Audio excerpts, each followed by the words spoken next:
messieurs, bonjour ou bonsoir.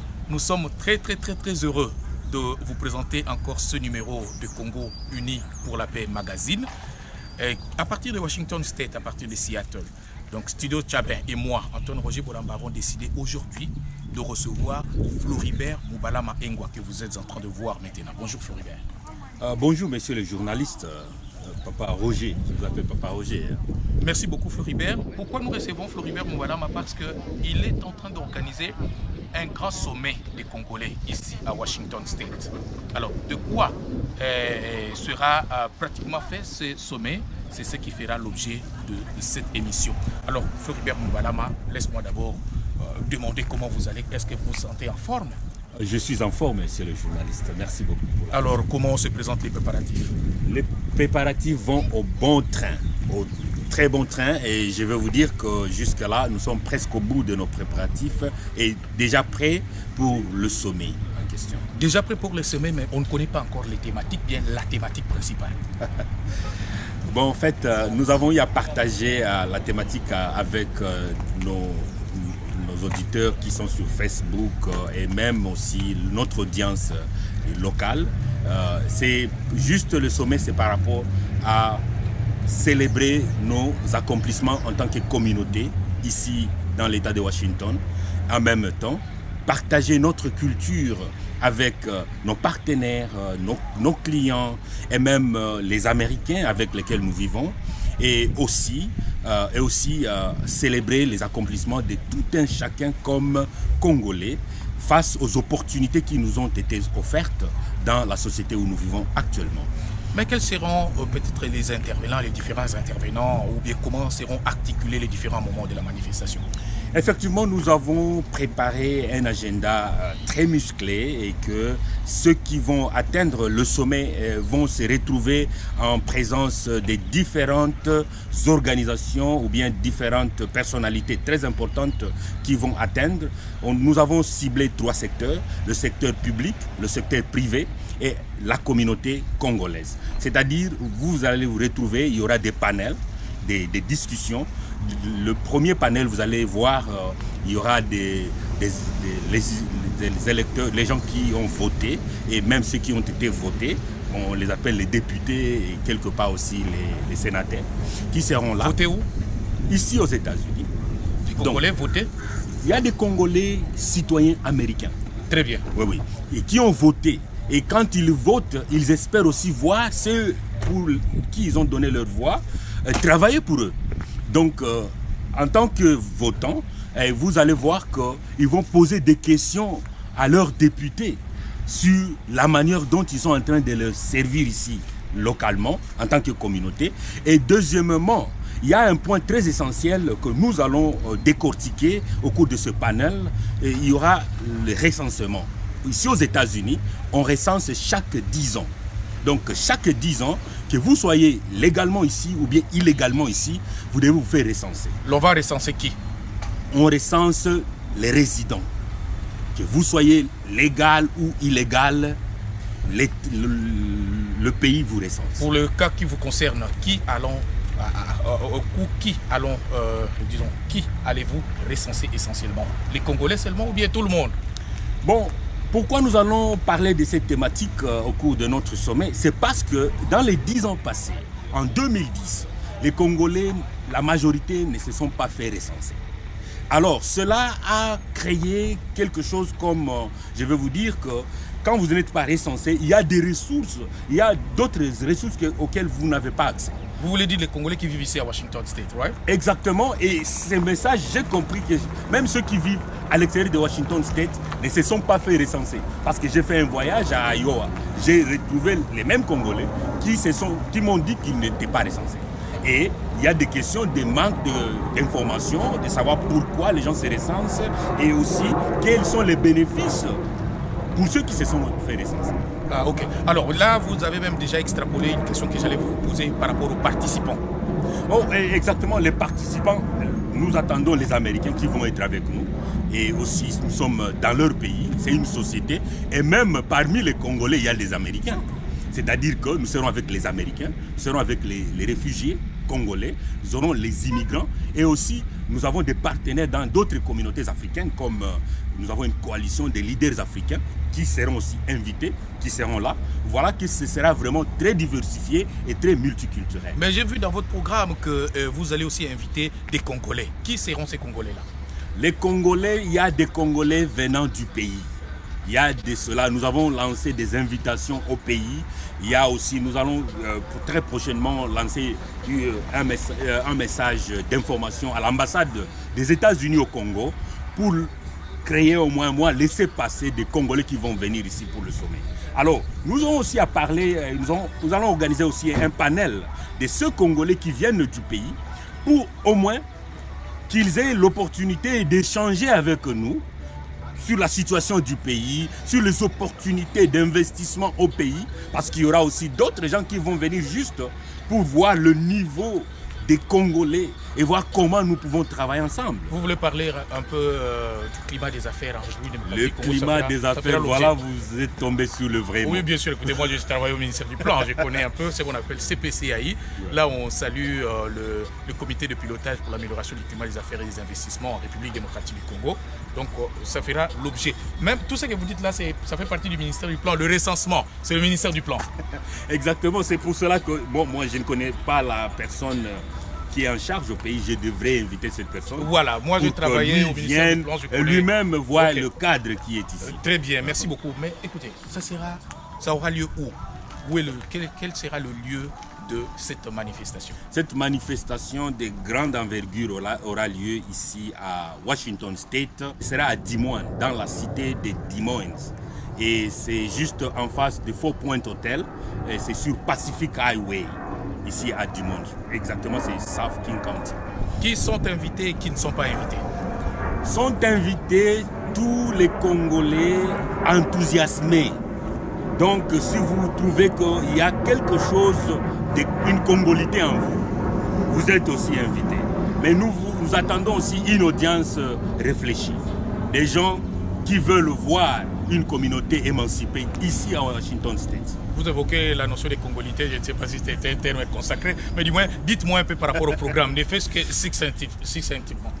Oh oui, je vais vous parler du programme. Effectivement, ici, nous avons différents groupes et organisations des Congolais. Il y a beaucoup de Congolais businessmen, il y a des églises, il y a des pasteurs, il y a également des organisations comme non-profit, comme la votre organisation également. Nous aurons des tables. Les tables ici, on appelle vending tables. Il y a des gens qui vont présenter leur business là-bas. Il y aura des tables. Et puis, il y aura aussi une graduation. Là-bas, il y a CIN, qui est Congolese Integration Network, ou bien Réseau d'intégration des Congolais, a des programmes. Et l'un de ces programmes va graduer ses enfants. Ce sont les enfants de moins de 5 ans. Donc, nous sommes en train de préparer à ce que les Congolais, les enfants congolais, qui sont l'espoir de notre pays demain, aient une éducation à la taille des Américains. C'est bien, Floribert. Moi, je pense que ce sont des bonnes initiatives. Sûrement que si Dieu savait, vous êtes en train d'aimer ce que Floribert est en train de dire. Mais alors, une autre question, Floribert. La relation que CIN développe, entretient actuellement avec la communauté congolaise officielle, entre griffes, si je peux dire ça, par rapport surtout à la célébration de cette manifestation. Oui, CIN, c'est une personne morale. Donc, quoique je suis comme le porte-parole de CIN, mais c'est une personne morale. Nous agissons, nous avons des structures et nous avons une équipe de direction qui délègue, qui travaille par délégation. Donc, nous avons délégué certaines personnes comme bridge builders entre la communauté en large et l'organisation en particulier. Et nous avons appelé les responsables de la communauté, leur informant depuis l'année passée, en décembre 2018, leur informant de notre ambition d'organiser le sommet. Et ils sont tous au courant, nous leur avons même invité. Qui essentiellement avez-vous contacté? Nous avons contacté Maman Adèle, nous avons contacté aussi d'autres personnalités de la communauté que nous connaissons. Non, Maman Adèle, c'est déjà une personnalité de la communauté, c'est la vice-présidente de la communauté, que nous saluons d'ailleurs en passant. Maman Adèle, Floribert vous a salué. Oui, merci beaucoup. Donc, voilà que, en tant que personne morale, nous avons déjà contacté la communauté. Il y a la jeunesse de la communauté congolaise avec laquelle nous travaillons exactement. Et il y a d'autres individus congolais, des businessmen, avec lesquels nous sommes en train de travailler. Donc, comprenez que c'est un esprit communautaire. Et la réaction de la communauté par rapport à cela? La réaction de la communauté par rapport à ça, nous voyons seulement qu'il y a un engagement. Il y a un engagement. Il y a des gens de la communauté qui sont prêts à venir, qui ont déjà souscrit. Parce qu'il y a déjà un enregistrement online. Les gens qui sont en train de s'enregistrer online.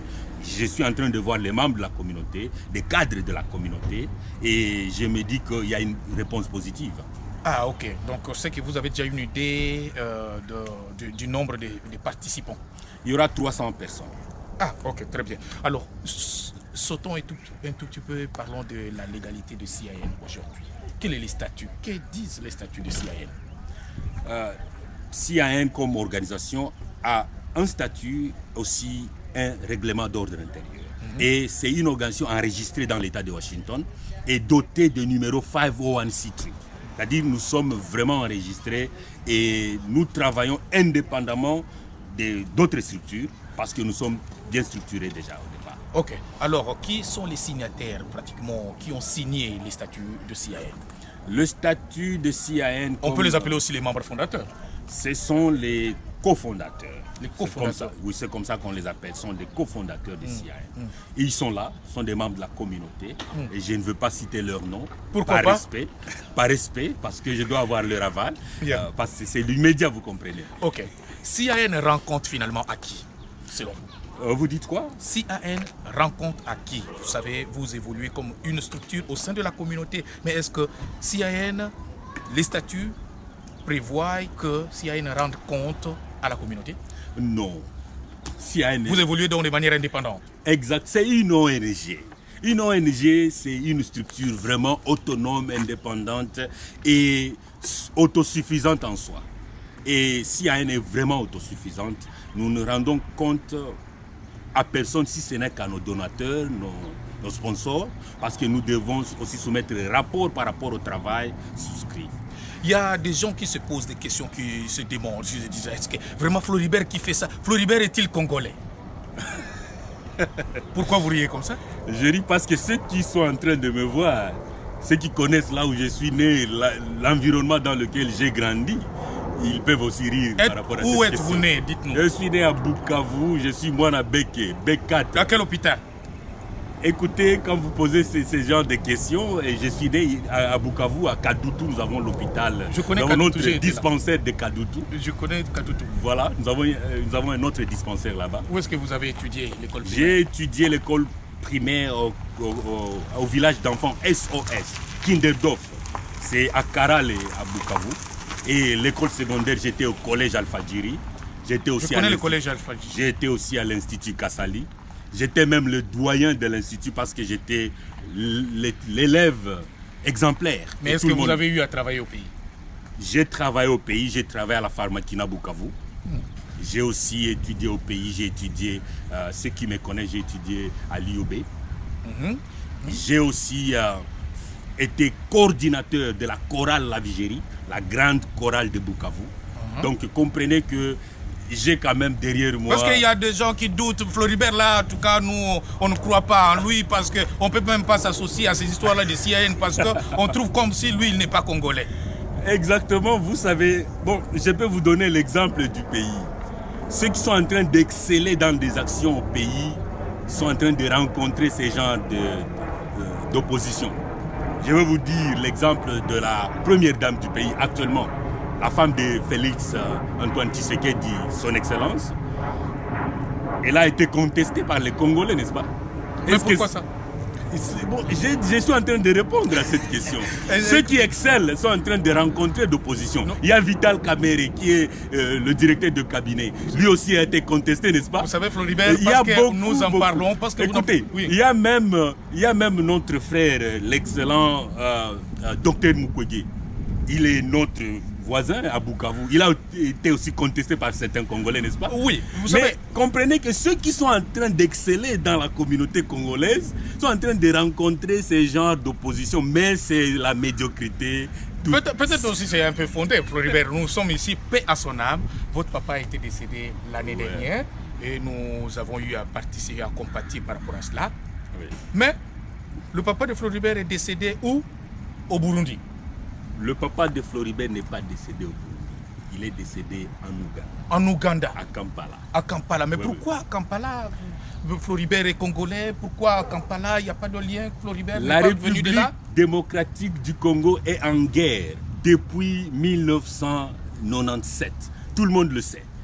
Moi-même, je viens du camp des réfugiés du Malawi. Si je parle la langue du Malawi, vous allez croire que je suis malawite. Ah ouais.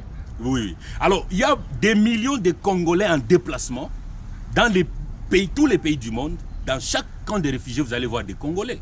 Et aussi, ici en Amérique où nous sommes, comme moi personnellement, je suis venu ici comme réfugié. Je ne suis pas venu comme visiteur. Comprenez que il y a un grand... Et nous allons parler de ça dans notre... Oui, bien sûr. En tout cas, moi, je pense que... Excusez-moi, mesdames et messieurs, je pose à Floribert des questions fondamentales. Et par rapport à votre épouse, vous n'avez pas une épouse congolaise? Ceux qui pensent que je n'ai pas une épouse congolaise, c'est trompent. On dit que vous avez une épouse rwandaise. Elle est congolaise des Nord Kivu. Oh, ouais. Alors, si vous rejetez tous les ressortissants des Nord Kivu, non, on ne peut parce pas qu'ils le sont faire. de l'Est, On ne peut pas alors voilà, vous tombez aussi dans l'erreur des Congolais. Non, on ne peut pas de le faire. rejeter ses propres fils à cause de manque de connaissances Non, de leur vous savez, pays. cette erreur-là, on est passé par là à un moment donné. J'ai suivi une émission au Congo, j'étais très sidéré, je ne vais pas citer son nom ici. Mais une des personnalités du Congo a pleuré sur le plateau de la télévision à cause de ça. Parce qu'on disait qu'il était rwandais. Et il a dit clairement, au Rwanda, on nous rejette. On dit que vous êtes congolais. On arrive au Congo, on nous dit que vous êtes rwandais. Finalement, où allons-nous partir? Non. Je ne veux pas citer le nom de je salue honorable. Merci beaucoup. Je pense que vous avez une idée par rapport à ça. Je suis Floribert Mubala Mahengwa. Mais écoutez, Floribert. Et je veux vous dire que nous sommes prêts à convaincre nos frères qui pensent que nous, ils méritent une explication par rapport à notre C'est très important, communauté. ça fait partie de la communication que vous devez chaque fois développer. Mais avez-vous quelques intérêts au Congo? Je veux dire que je suis congolais. D'abord, je ne suis pas encore américain. Je n'ai pas encore choisi la nationalité américaine. Je suis encore congolais. C'est-à-dire, tout ce qui se passe dans mon pays m'intéresse. Ok. Alors, est-ce que CIN, dans son travail de chaque jour, vous pensez que CIN intègre réellement les Congolais dans leur vécu quotidien? Je vous ai dit encore que CIN, c'est une organisation, une personne morale qui travaille avec des programmes bien définis et clarifiés et qui exécute des budgets bien préparés. C'est-à-dire que chaque fois avant d'intervenir, nous devons recourir à nos textes, nous devons recourir à nos projets, nous devons recourir aussi aux règles du jeu. Donc, regardez, est-ce que vraiment cette circonstance cadre avec notre mission? Alors, nous sommes en train de travailler progressivement sur les nombres. Nous avons commencé, notre premier projet a eu l'impact sur 79 Congolais. Quel est ce projet? C'est Conditional Cash Transfer. C'est un projet pilote avec lequel CIN a commencé ses activités. Et nous n'avons que recruté 20 familles. Mais dans les 20 familles, on a eu 79 individus qui ont été impactés positivement par le projet. Oh, mais vous savez... Notre second projet Oui. a impacté plus de 60 personnes dans une période de 6 mois. Donc, s'il y a un document de son travail, nous avons des données bien détaillées et les personnes avec lesquelles nous travaillons peuvent témoigner quand même qu'ils ont été en contact avec nous. Vous savez, c'est bien, vous êtes en train de mener beaucoup d'activités qui impactent la vie des Congolais ici à Washington State, précisément à Seattle, à Kinkanti. Mais on dit que CIN parfois intègre aussi des Congolais d'origine douteuse. Nous sommes une organisation, dans la loi américaine, nous sommes tous accueillis et acceptés. Donc, d'abord, les principes de base de ce pays sont fondés sur la non-discrimination. Et en tant qu'ONG, nous sommes délimités dans notre champ d'intervention. Donc, tous les cas référés à CIN, parce que nous avons des partenaires, tous les cas référés à CIN doivent être étudiés, examinés, et si ça cadre avec notre mission, nous intervenons. Combien de financements avez-vous déjà reçus? Nous avons reçu pas mal de financements et nous sommes en train de travailler avec beaucoup d'autres organisations locales et je veux dire que nous en avons reçu pas mal. Oui, mais pas mal, on voit comme si c'est géré de façon opaque. Vous ne dites rien à la communauté, les gens ne savent pas que vous recevez déjà des financements, hein, Floribert. Même nous qui sommes avec vous, on ne voit rien. Mais vous savez quand même que CIAN a un bureau. Bien sûr que oui. Vous savez que CIAN a déjà engagé plus de 6 Congolais qui reçoivent leur salaire dans le cadre de CIAN. Ah, qui sont ces Congolais? Ils sont bénéficiaires. Je ne peux pas citer leur nom, mais à la longue, vous aurez à les découvrir. Pour dire que CIAN a vraiment un impact très positif. Depuis plus de 30 ans, la communauté a été ici. Il n'y a aucune structure congolaise qui a été capable d'embaucher ses propres fils. Mais CIAN le fait.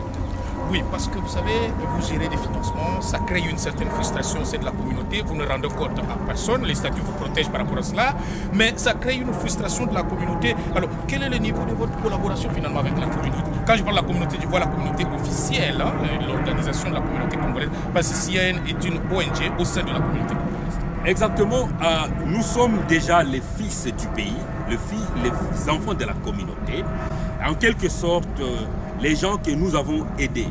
95% sont tous des enfants de la communauté congolaise. C'est-à-dire que quand un parent voit que ses enfants sont en train de bénéficier de l'aide de ses propres fils, n'a qu'à encourager cet enfant-là qui a atteint la maturité et qui est en train de faire du bon service pour la famille. Donc, officiellement, c'est maintenant le père de la famille de venir encourager et même donner des awards, ce qu'on appelle, moi, de reconnaissance à ses enfants. Mais nous attendons toujours cela. Mais pourquoi pas l'enfant fait d'abord un pas? L'enfant a fait beaucoup de pas, je ne peux pas les détailler ici. L'enfant a fait beaucoup de pas. Alors, qui sont ces Congolais qui ont commencé avec vous le projet CIAN? Il y a beaucoup de Congolais qui ont travaillé avec nous, le projet CIAN, et ils continuent à travailler avec nous. Nous sommes toujours ensemble. Certains sont toujours au bon train avec nous, et d'autres, parce qu'on commence, une organisation c'est comme un champ. Quand nous sommes en train de cultiver, vous allez comprendre que quand on cultive, on ne mange pas encore, on ne récolte pas encore. Oui, parce que mais on se fatigue quand même. Beaucoup sont frustrés, ils sont partis, ils vous ont abandonné, vous les avez laissés partir. Et moi, je ne sais même pas s'il faut dire qu'eux, vous ont abandonné ou c'est vous qui les avez abandonnés. Je ne suis qu'un individu. Écoutez que CIAN, c'est une organisation, une personne morale. Quand vous avez commencé à avoir un peu de financement, ah là là, vous les avez abandonnés. Ce n'est pas comme ça. Écoutez, si vous avez votre voiture, est-ce que je peux vous obliger d'abandonner votre voiture? Non. Je n'ai pas ce droit-là. Donc si vous abandonnez, c'est-à-dire qu'elle ne vous appartient pas.